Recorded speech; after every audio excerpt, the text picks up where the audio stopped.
Hi. Hey Sterling. Hey. You seem to be caffeinated with a million ideas. That's what's going to happen here. I've actually been invited to do that. So,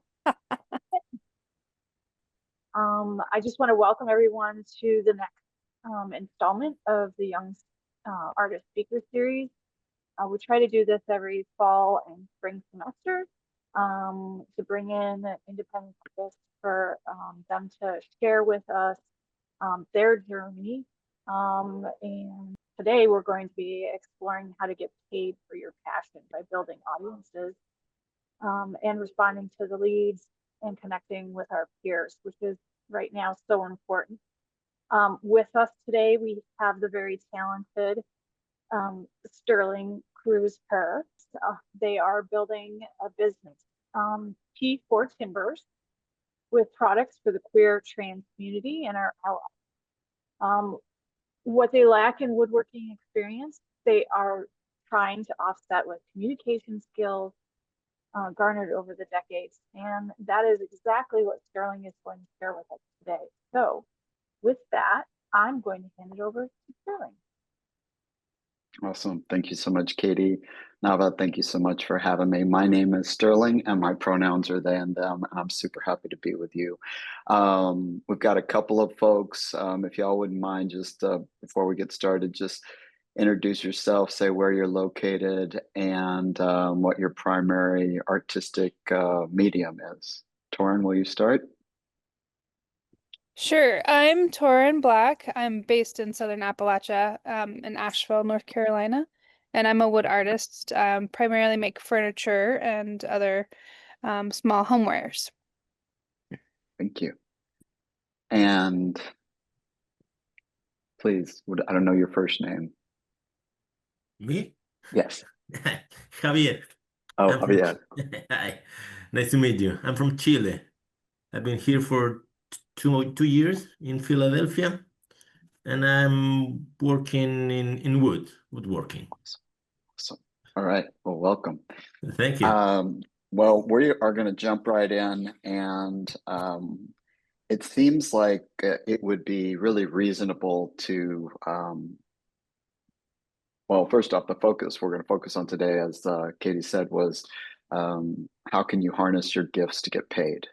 And so it would be really logical to start off with the question, should you harness your gifts to get paid? And that is a very nuanced, very complicated question.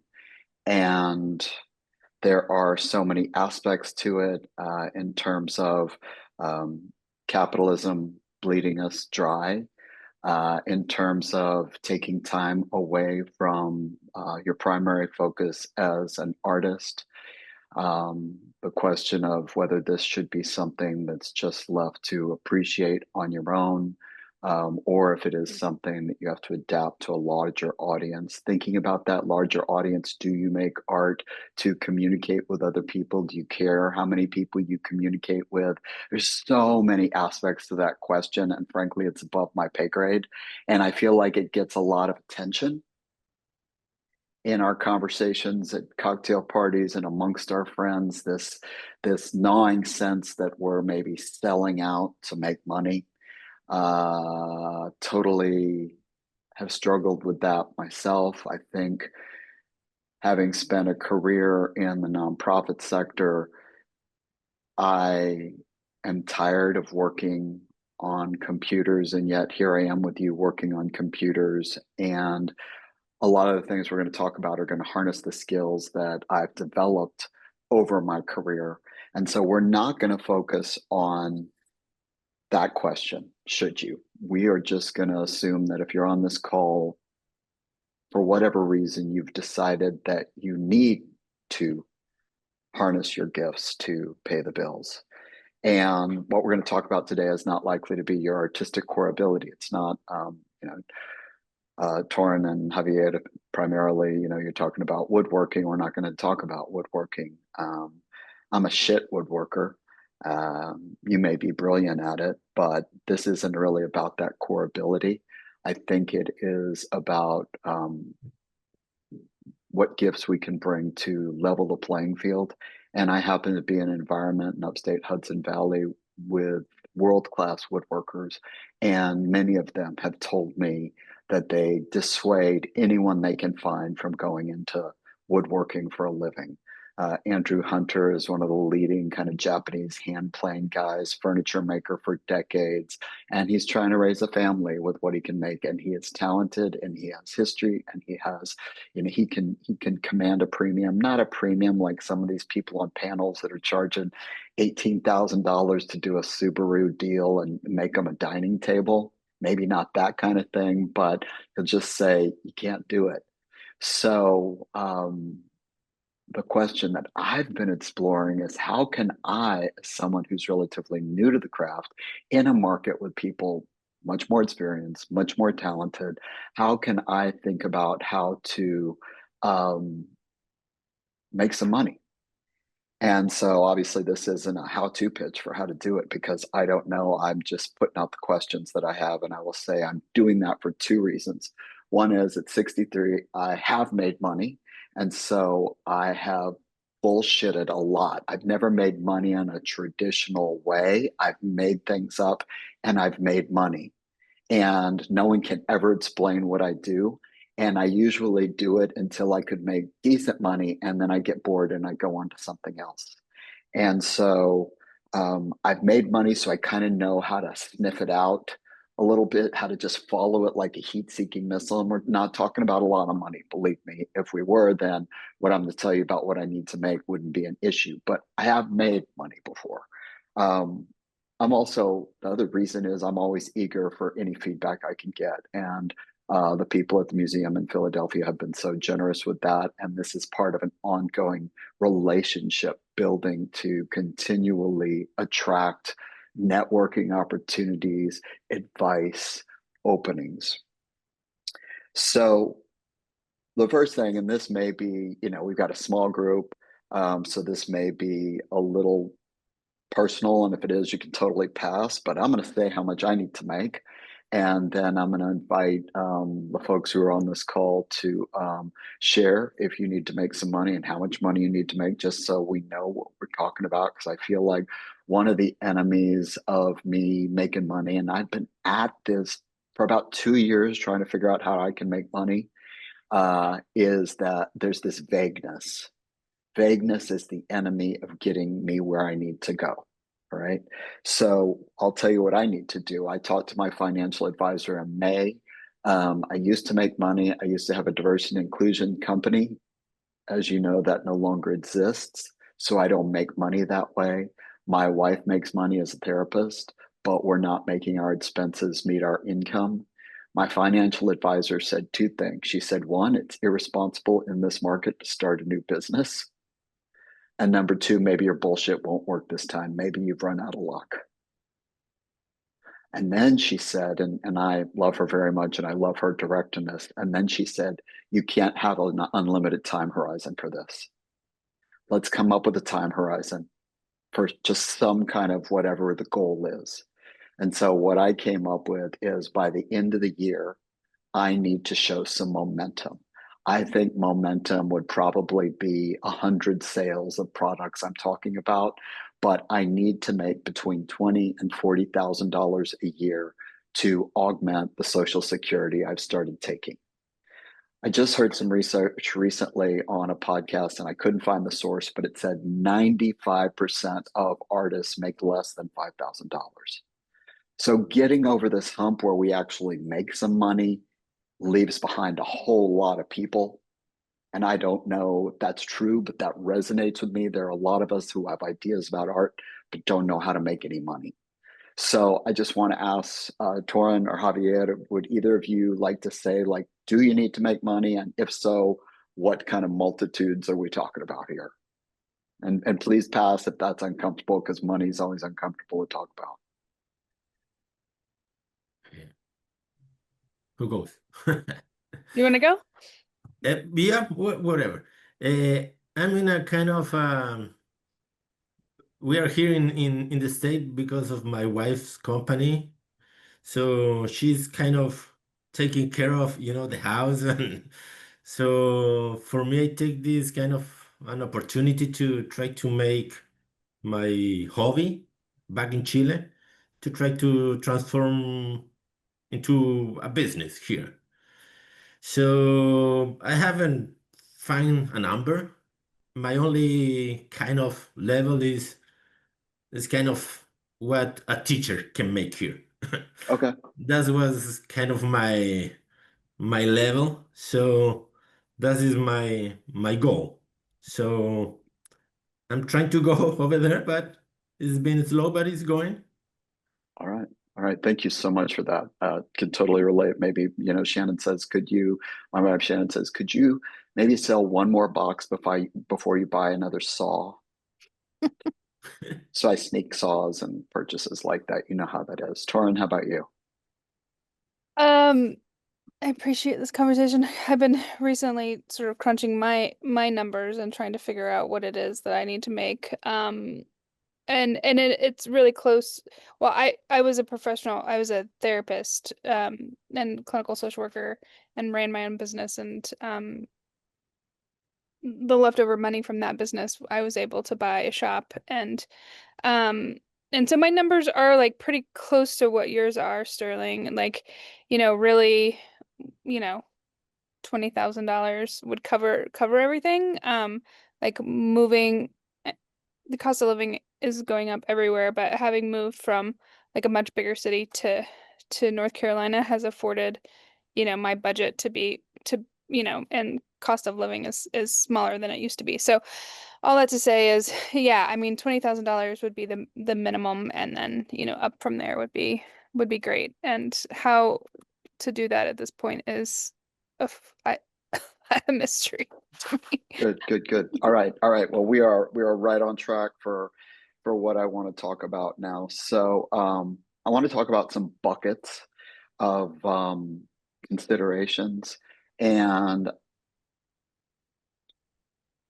after I share out, I'm gonna ask kind of what's the number one thing that's kind of resonating with you in terms of kind of maybe what bucket or what part of the bucket you need to attack. But as I was running through this yesterday and today, I was moving really fast because this thing unfolds and unfurls, and there are so many levels to it.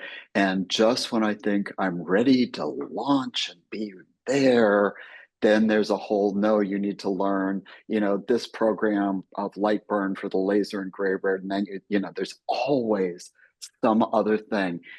My table saw won't go to 90 degrees. How many times can I talk to saw stuff? There's always something. So this December deadline though, and you say, okay, so Sterling, is your wife going to kick you out? No. But we've talked about I need to find a job, which the only jobs I can find that like pay $30 an hour are driving a bus. And so I get up every morning and I'm busting my tail so I'm not heading toward driving a school bus, because that's not cool. But my wife's not really cool with me being 63 years old and being retired. So so these are the buckets. What will people buy? Who will buy? And thinking about how we find that market and how we connect to that market. And then running the numbers, how we'll make enough, how we'll get that product out, and then thinking about the role of mentoring and networking in this. So I'm just going to run through those permutations, and you will see, like, I used to shoot meth, man, and now I drink espresso. Like, I go fast and I'm wandering all over the place, right? Because I've been trying to figure this out actively.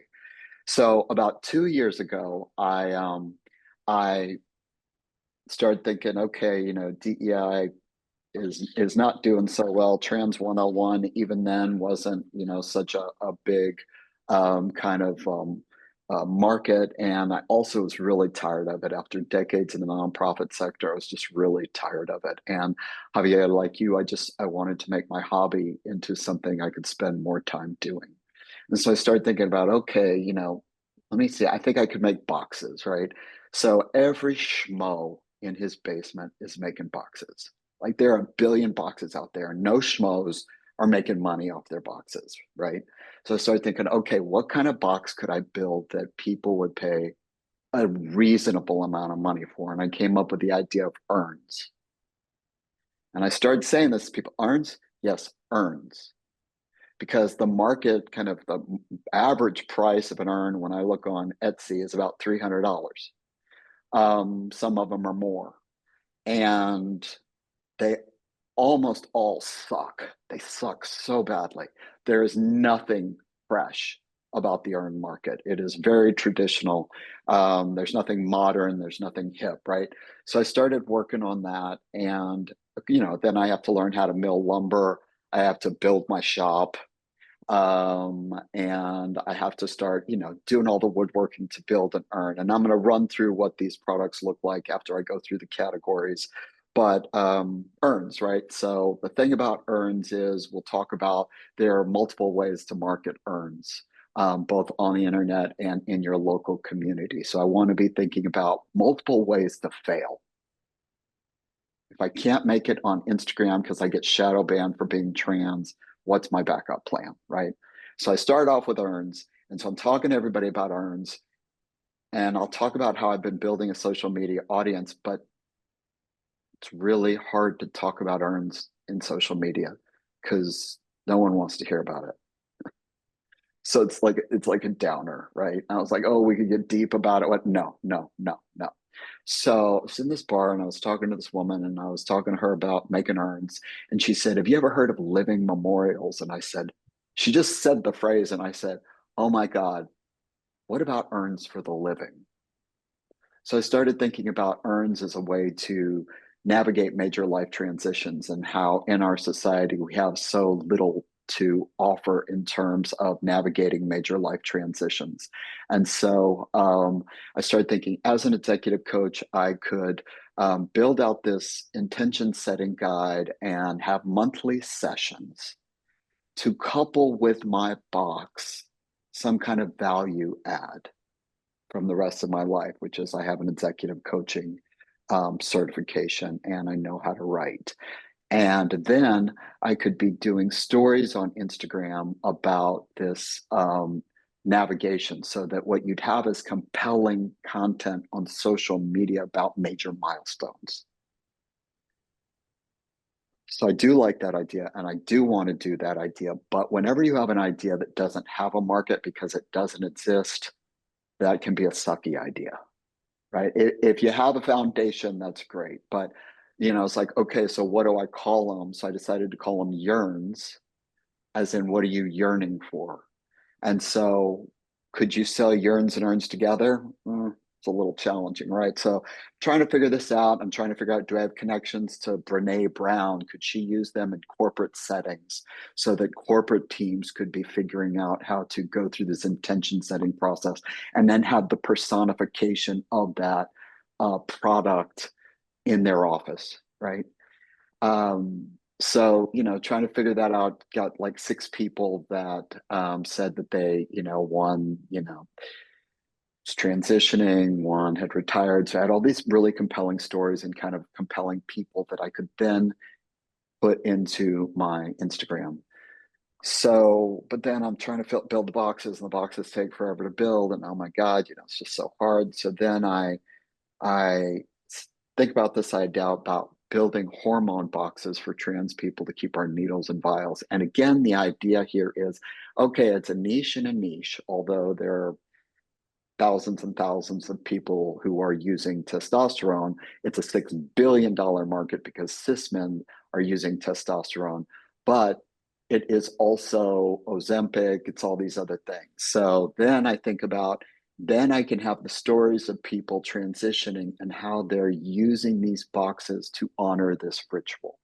So that's really what I've been pursuing, is these hormone boxes. And it kind of opens doors with people who want to make the integration between trans rights, trans wellness, ritual, like different types of ways that these, and I can see that this can be like in a gift giving guide for gay publications, right? So problem is, it's not fast to make these things, right? So I get a mentor, and I'm not going to spend much time on this, but I found this mentor at the Furniture Society, and he was 20 years the editor of Fine Woodworking. And I start meeting with him every week. And he starts critiquing my production process. And he starts pulling out different boxes and saying, here's a 100-year-old box. It has a slider on it, but here's where the slider breaks. So reinforce. Like, he gets into the weeds with me. And in order to get him to do that, we talk about his health. We talk about what he's doing on YouTube. We talk about his turning. It's a very reciprocal relationship, but we're going deep on revising the production process. And I'm trying to charge about $135 for these boxes because I think that's maybe what trans people can afford, like in a stretch, or their partners. So what we've done is we've revised this so that it is a slider. So I don't have latches. I don't have hinges, and it's a more streamlined, modern look that I can make a little faster. So he says, but you also have to have a lower cost product.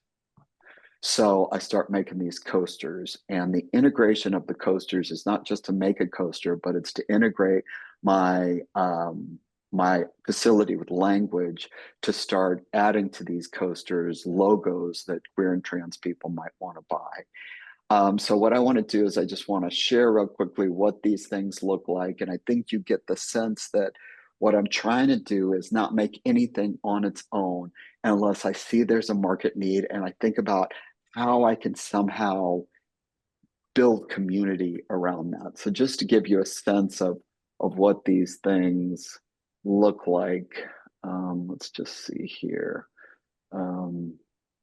So this is, let's just see here. This is the first urn that I made, and it is just milling local walnut, and then it's veneered birch and some legs on it, so it's screwed into the bottom. So that's the first one I sold, and then I start trying to say, well, what kind of aesthetic can I possibly make so new in my work? But I really love color, and so I've been working with some exotic veneers to kind of fold that in, but I'm also working with colored cork. So the interior of each of these boxes have different colors of cork. And so this is a hormone box, and you'll see the the veneer inside. This is where the needles go. That's where a little antiseptic pad goes, and then the vials. And so, they've got mitered corners, but you can see these brackets. And in this one, I stopped using the latches. So I'm just trying to, move through simplifying. I think you'll also see that I know that I have to learn product photography. So you'll see the evolution, and that's where I'm really at right now as I'm trying to flesh out my website. So had to learn marquetry because I think there has to be this distinction of my boxes. They're not going to be the best boxes, but could they be something interesting? So T is short for testosterone. So having a little whimsy to have a teacup on a box for testosterone. Also this idea of my boxes being what I call not forward, KNOT. So in this example, not trying to cut out the knots, but really metaphorically thinking about our trans experience and how we're healing and how we don't have to be afraid to show those wounds, that's what makes us beautiful. This is starting to look at the next round of these slider boxes. This is another piece of marquetry. And so I started with a low-end laser. And I started with a scroll saw, and I found that my hands are too shaky. And also I can't draw. So I had to start teaching myself how to draw. So I have to get sketchbooks out of the library and just start trying to draw a teacup, and realize that the fact that my hand is shaky has to be folded in as something that is valuable. And then I realized, since I'm so shaky, I probably have to use a laser engraver. So then I have to learn light burn and a design program in order to put this in here. Starting to put in the sliders, John's saying, if they're going to be mitered corners, then I have to do these edges. So this will be a lot easier to make, but I have to scale production. I probably have to make 10 of these a week. Like in a week, I would like to be able to make 10 of these. So that gives you a sense of what the hormone boxes are. And then, T turns into T boxes. A lot of queers like T. So but this box is way too much work to make. And so, you know, it can be like 145. Will I do more tee boxes? I've only sold a couple. I don't know. But just starting to see, is there a market for that? And then in terms of these lower end things, starting to look at milling local ash wood, using the laser engraver to do different kind of sets, realizing I'm going to have to let people do mix and match. So that's a whole different functionality on Shopify. So I'm having to learn those apps. Trying to do things where I cut out different colored feet on the laser. You can see underneath there is some of my drawing that I'm starting to do, but also resisting the urge to do AI photos because my wife absolutely forbid it. And so having to set up and trying to figure out, and you can see the sides are milled. So there's a straight edge, there's an angle edge. They're about 5/8 of an inch wide. So there's some nice substance to them, and each has a different color of feet on it. So I have a goal to be like the first trans coaster mogul in America. And I know it's a really low bar, but I feel like I can meet it. So these sets are going to be $45 each. And my profit, even when I factor in my time, is about $28 each. And then doing these keypads, which are the edges off my boards that I cut, and just starting to and most of them are going to say welcome homo, but people bought them out at a craft fair. So starting to set up the you know, the scenes. So that just gives you a sense of kind of what I'm dealing with. Just a few comments. I'm almost done. You know, this idea of who will buy, this vague notion of an IG audience. What I have found is I thought I could make money off content. I didn't know how. So I was at a content creators sessions at the Texas Woodworking Festival a few weeks ago, which I got to go to because I told the head of it, let me shoot Instagram clips for you. And you let me into the conference, and I slept on my friend's couch, and I rode a bike to the conference, and I figured out how to do it with Miles. But what I learned at this content creators sessions is you have to go where the juice is. And if let me just share my social media again, just so you get a sense of like how I'm doing with social media. So I've got 4,000 followers. My best is 262,000 views, and that was great. It's on intergenerational connection, same with this one's that's 6,000. So, you know, I start to get like this one's 14,000 on an intergenerational connections. So starting to get some good links. I get them by co-publishing with people. I'm not going to go into those, but 4,000 folks. So out of those 4,000 folks, can I get some fraction of them to buy coasters or share coasters? I'm hoping that I can. But I know what I know from this content providers conference is people love trans trauma, which I don't really enjoy. You know, they want to hear how hard it is right now. And they also love this intergen stuff, which I think is fantastic. And if I wanted to make money doing that, I got 500,000 views when I did a series of interviews with trans elders. But you know what? I don't want to do that. So that means I'm not going to have these big numbers. It means I'm going to try and angle in these other ways. I am going to figure out this local market with local crematoriums. All right, so local crematoriums, vets, funeral homes. I'm not getting on Etsy because it seems to me like the cut's too big. If I advertise, it gets pretty significant. It's not big if you're not advertising, but I don't think people are going to organically find me because I search LGBTQ gifts and it doesn't come up fast. There aren't a lot of cool ones. They're all $5 for a pencil and a rainbow on it. So how am I going to be found? So I'm figuring out that marketing, that fulfillment piece. There is a pirate ship. If you get nothing out of this, there is a postal kind of site that cuts your shipping in half. It's called Pirate Ship. And I'm learning that I'm gonna have to flatten my things out. So I had a friend help me figure out like, how do I not put the coasters in a box? How do I flatten them out? So figuring that out. So my cost is cut, you know, I get more of the money coming to me. and also that I can have some fun with this content. So with the coasters, you know, doing a fun little video where a queer person's on the ground, they look like they're having a heart attack, and we, you know, clear and we grab the Cheers Queers coasters off the wall and we put them on them and we do it, you know, we give them a pump and they jump up and they're happy. Or my buddy wants to do one. We come in, it's a bunch of queers, slow-mo, having a beautiful party, boas, everyone's happy. And then you go out a green screen behind the couch and it's the zombie apocalypse. And then the coasters say up and say, Cheers, queers. So I'm aware Cheers Queers is oxymoronic right now. So I'm shooting my product photos with Octavia Butler's Parable of the Sower so people know that we're in on it. So maybe this is a more sophisticated buy. But I do think that's another creative thing. So I feel like I've talked enough. The buckets, I'll say again, are kind of figuring out what people will buy, who will buy it. I hear so many people just say, I'm just going to go to craft fairs. I've been turned down from 2 craft fairs that are trans and queer. How the hell can someone who sells HRT boxes not get in a trans craft fair? Well, because every queer and their dog is selling something, and it's competitive out there. And so craft fairs maybe work for some people, but I think the answer of just I'll sell at craft fairs isn't going to work for us. We have to have these multiple revenue streams, products, storytelling ideas. So with that, I'm going to stop and I'm going to invite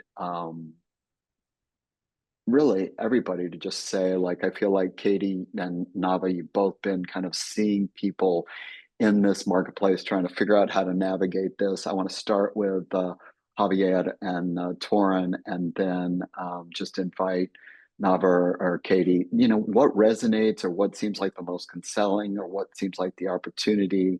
Torin, can you start us? Sure.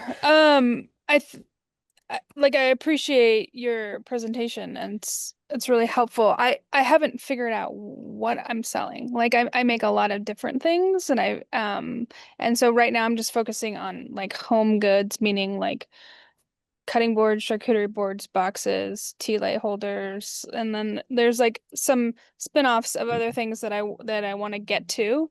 And so I don't have a thing like you, right? So I'm figuring out what it is and sort of like what kind of what's moving, and I'm doing a combination of craft shows.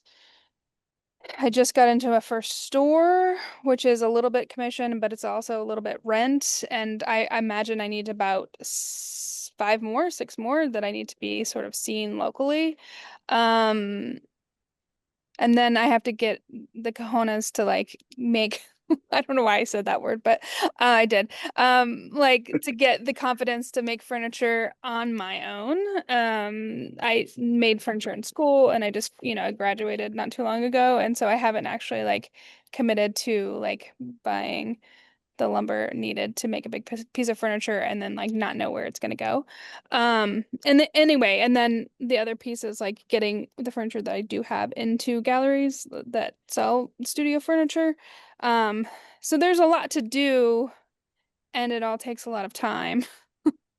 Like from making to like updating my website to like, applying to things. And like I can see all the like, like I can open all the tabs, but then I get very overwhelmed about how much time it all takes to get there. And I think I'm saying a lot of things and I'll stop. But like realistically, like where I want to be is probably more of a 5-year goal than, like this year.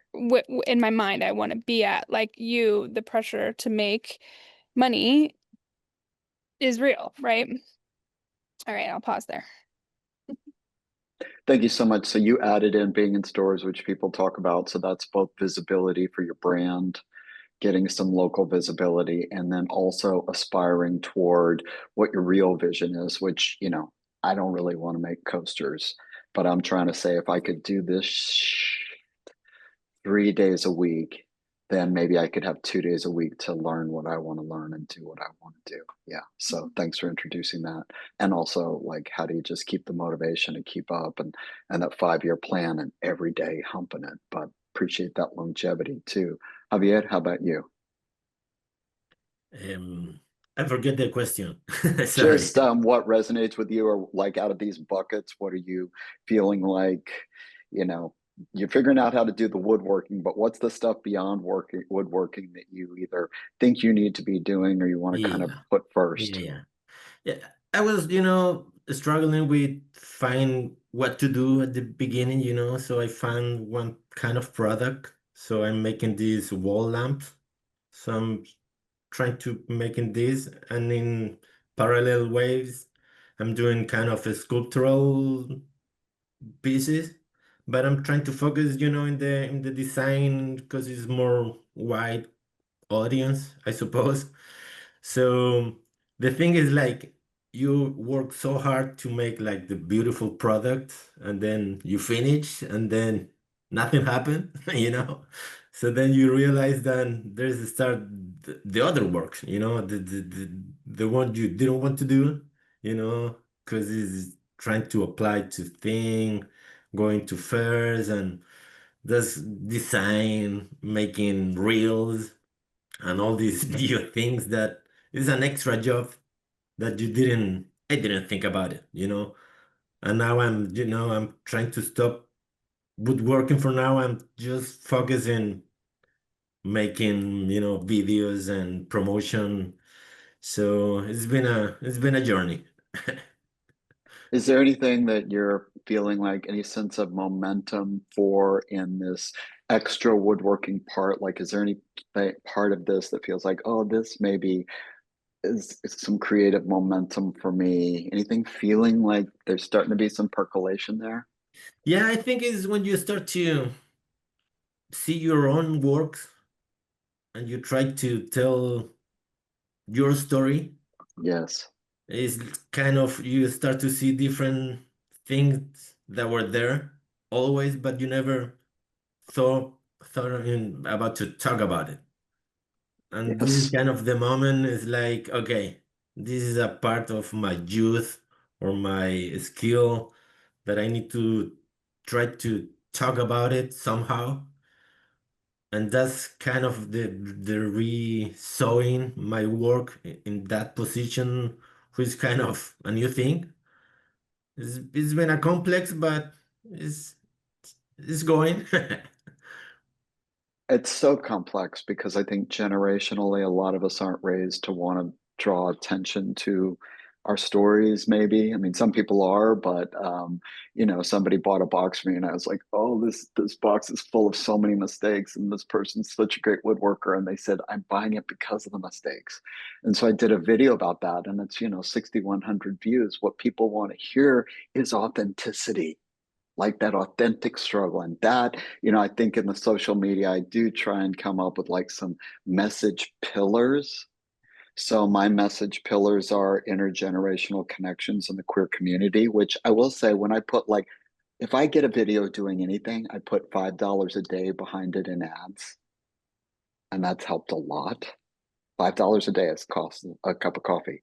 I do Intergen, and then I do this building a business, doing my journey. And then I'm trying to do, my specific woodworking. Now, what I learned in that conference is if you have three buckets, it's probably a problem because people come to you for one thing. People come to me the Intergen thing. So I'm trying to figure out how I can be authentic, but just listening to the feedback. And that's the thing about social media. The feedback is, like you say, you spend all this time building something and then nothing happens. So how do we go beyond? Because I can't drive a school bus. Like, kids bug me, right? So Nava or Katie, how about y'all? What resonates or kind of relates to what you've been seeing with other artists? Well, I can say, like, share something that I experienced when I have my own company. Is I think it's really helpful to block the time. So I made sure that at least one day a week I was spending on office work. Making sure I had all my everything inventoried, um, and that's when I would actually um, spend time to apply to various shows, things like that. So um, I think that one day a week is really important. That way you don't get behind on things, especially when it comes around to be tax season. Yeah. At least that's really how I operated. So it's like Right. one day a week was office week, and the rest of the days were really like studio time. And Right. I was production jewelry, so you have I would have 3 weeks out of the year where I would really dedicate towards design work, and then figuring out the production, and then the rest of the time is running that production line. And that's a whole other kettle of fish, right? Just trying Yeah. to not go mine now. I'm trying to, mill the 90,000th board. Yeah. Yeah. Thank you for sharing that. Nava, how about you? I wonder if you have any, I don't like modules or systematic approach to pricing your work or understanding how to price your work in a way that is sustainable, respects your time, skill, materials, and labor, and but also again is scalable in partnership with the work that you're doing. I get asked this several times per year, and being the museum person, I am so unequipped to be able to help artists with this question. So, Sterling, I wonder if you have any wisdom to share just about that. Well, I'll just share the way I've been thinking about it, which is I'm looking at the market and seeing what's being charged. So, say with urns, and I'm trying to look around that in terms of, for instance, with my mentors, streamlining the boxes so that I could say I could charge more. Um, I just came up with a number that I thought maybe people would buy, and now I'm figuring out how to retrofit the process to be able to produce it in the least amount of time. So that's one variable, is really thinking about my production and making it easier and easier. I also so that's one. The second is thinking about um, the question of, am I a woodworking business, or an alternative for me is, am I a laser engraving business? So what that means is, do I mill my wood and go through this process, or do I buy wooden coasters and do a laser and use my brand to be selling this? I looked at wood coasters and they're shit, and I can't sell shit, but I found slate coasters which are really good looking, and so I can etch them and I can offer them cheaper. So I would say the big breakthrough for me has been trying to figure out how to streamline my process so whatever amount of time I'm spending is less. Working, just feedback from a friend on this shipping question. So I was paying $15, $17 for shipping my boxes, and working with her could cut that in half. So that enabled me to keep more money in my pocket. And I feel like I need to be able to do free shipping. Also thinking about this Excel spreadsheet that I got, and they are out there. I tried to find it for this session. I found it on a site called Make or Break, which is a laser engraving thing, but it's basically an Excel spreadsheet that had all the materials in it all linked together. So finding a template that works for you and trying to understand. So I'm only really understanding it for my coasters, which I don't really want to be doing. And I'm starting to figure it out for these keychains. I'm selling the boxes that I have, so that tells me the pricing is all right for that. And we'll see. The coasters seem to be in a sweet spot. And I know, if I make 300 sets of coasters, that's 1,200 coasters. That's still not very much money. So I can charge a little more than I think I could charge if I was going to try and sell 1,000 sets. So I don't have the answer, because there's so many people who are so much more qualified than me, but I do know I'm thinking about how to make things cheaper. as I look at my pricing to maybe come on. And I don't think I need to be a little under because I think my brand name of T for Timbers, I think saying that I'm a trans-owned organization, I think having words on it that inspire people, I think being in a market that has very little that's fresh, hopefully is going to help me. But I don't know, Nava, I hope that's helpful. I think it's all helpful, and I really appreciate you sharing your, sort of workshopping the ideas as they take place and as they develop, and um, as you find workable methods that serve you and keep you healthy and sheltered. Right. Yeah. Kate Hawes, welcome. Hi everybody. I'm so sorry. I got wrapped up in something and misjudged my time. Haha. A problem that No I worries. have. Yeah, Hi, no worries. to hear you, Sterling. Thank you. Would you just be willing to share? We're just sharing right now outside of our woodworking, and you and I have talked about this a lot. What's that kind of that skill you're having to bring to trying to make some money off what you're doing? Whether it's your social media, or I saw you set up for a craft fair and thinking about how to do that, and just one thing kind of outside your woodworking that you're leaning on to try and make some money off the woodworking that you're doing. Can you think of a category and share What do that? you mean outside my woodworking? Like, Well, no, I just mean a skill like your social media or your communications, or just, you've got the woodwork that's amazing, but somehow oh, right, you're right. connecting it with Skill people. Yeah, that's not woodworking skill. yeah, yeah. Okay. Um, I came to this talk because I have so much to learn, and I don't know that I'm like good at this at all, but okay, I'll just give it a shot. I So I could give you an example of something from do, your work that's inspired me. okay, Would be what you've done on releasing your spoons at a certain time to an email yes. newsletter Okay, list I'll and talk selling about them that. out. Yeah, Yeah. yeah, yeah. So I started this thing. I'm gonna do one again this like beginning December. Okay, so I make spoons which are like quite easy to move because they're small. And so this is a learning. Spoons have taught me something about what people desire in sort of a market economy sort of, and I think that like spoons are gifts often, or like sort of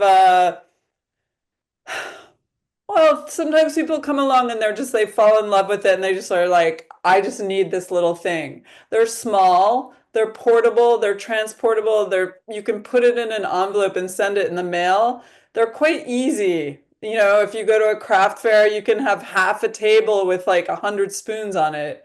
So they don't take up a lot of space. Pricing them has been hard, but I think Sterling is talking about my spoon drop, which is like probably my most successful way to sell, is putting an ad, like a post on Instagram and saying, hey everybody, in a week, December X whatever date at 7 p.m. I'm going to be posting, you know, 25 spoons. I'm doing a spoon drop. So pay attention, it's sort of whatever. Pay attention, everyone. And you announce it, you send an email to your email list if you have one.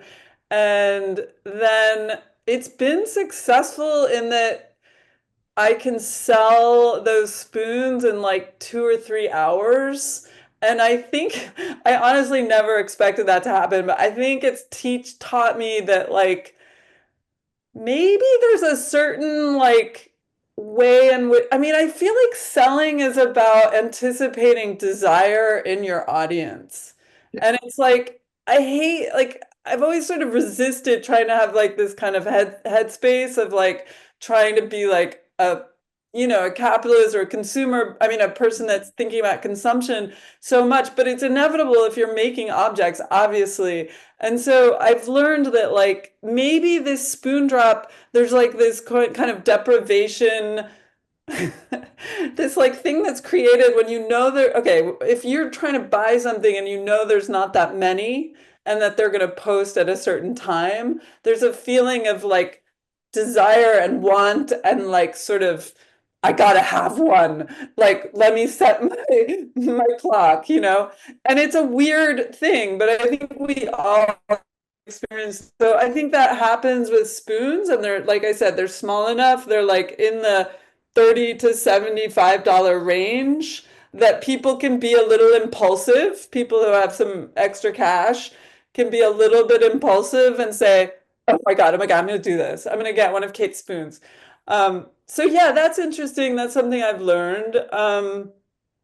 Yeah, I mean, That's and good. it's So let me all just extract Instagram. Let me just Yeah. extract three variables kind of with what we've been talking about. So on that, you have built a relatively consistent social media presence. You're on social media responding to people. A You're putting it little. out there and people see your ad.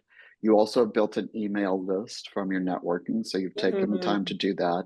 You Yeah. do a monthly event for people to do spoon carving, and you've been building up and nurturing that email list, which in a time of social media, when we could all get kicked off any platform, that email list, it's something I haven't really worked on yet, but it's kind of essential.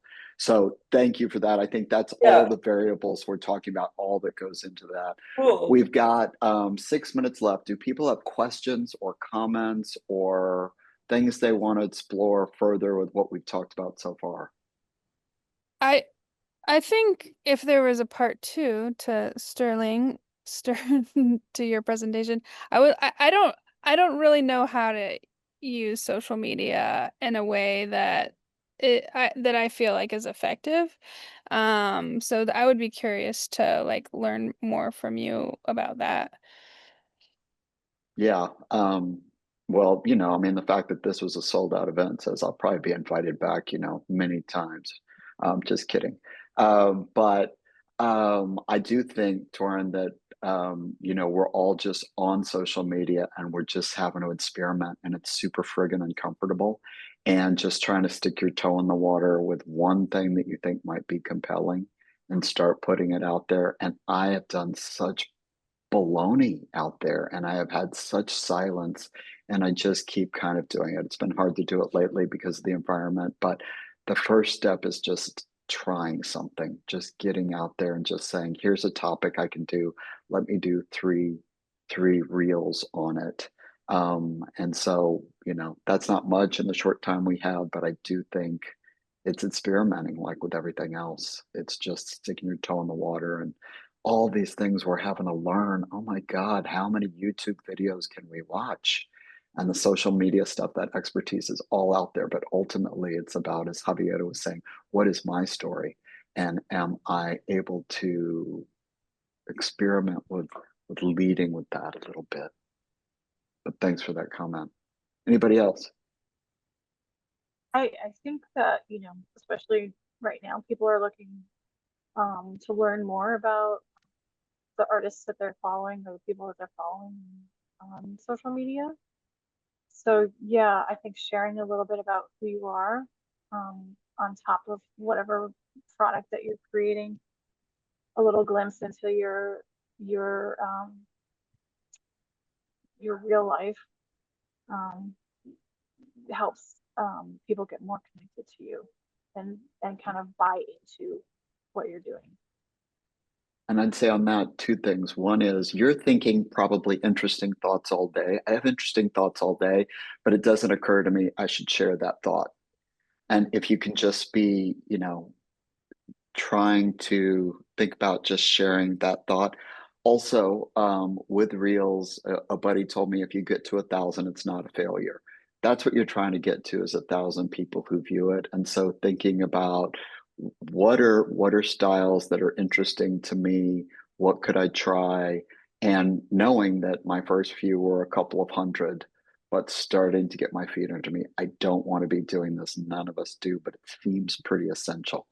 And if not, then it's the Instagram ads and the TikTok ads. And so I know I'm going to have to learn a whole new approach to creative campaigns, that I'm just going to watch YouTube videos and then I'm going to start filming them, and I'm going to start doing creative campaigns for these products.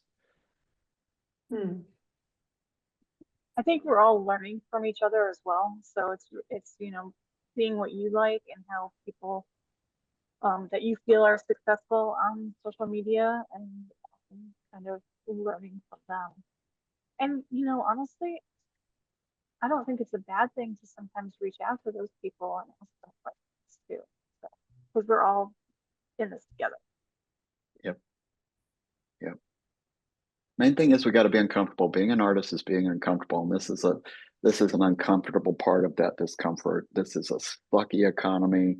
We want to have the privilege of doing things that we love, and we're gonna have to stretch beyond our comfort zone. And I think my main takeaway from the last 2 years has been, number one, yes, I'm gonna have a million ideas. I do have to focus on it's Torin, you know, you said a 5-year plan. I think that's probably right. Like, you know, I kept thinking I'd say to my wife, "Oh, I'm going to put the boxes up in September," and then there will be something else that didn't happen. So it's such a process. We've just got to keep motivated to do it. Maybe setting some internal deadlines about just to show momentum. And you know, with that threat over us, like there's always the option to go do something to get our health care through Starbucks or whatever. Like maybe we don't want to, but maybe that preserves our time. So it's an exciting time to be alive. It's a terrifying time to be alive, and I'm just so grateful to have this opportunity, Nava and Katie, to share it with y'all. And I am available if you have questions or want to talk. Just DM me on Instagram. Thank you, Sterling, so much for sharing with us today. There was a lot of information, a lot of really important, very good information for all of us that are looking for ways to turn our passion into money to help us continue to do that passion. I do want to let everybody know that November 1st, Sterling will be back with us for the next Querying Woodcraft Roundtable. So that's a Saturday, 12 noon Eastern time to 1:30. So please join us for that. We'd love to see your faces. And thank you for joining all of us for this latest Young Artist Speaker Series. Sterling, I want to connect you with a lot of other people that are talking about these things and sharing resources on how, you know, as artists, we can make a living. So hopefully we'll all see Sterling on a lot of different channels now. Yeah. Thank you so much, y'all. Yeah, thank you. Thank you for everyone for joining us today.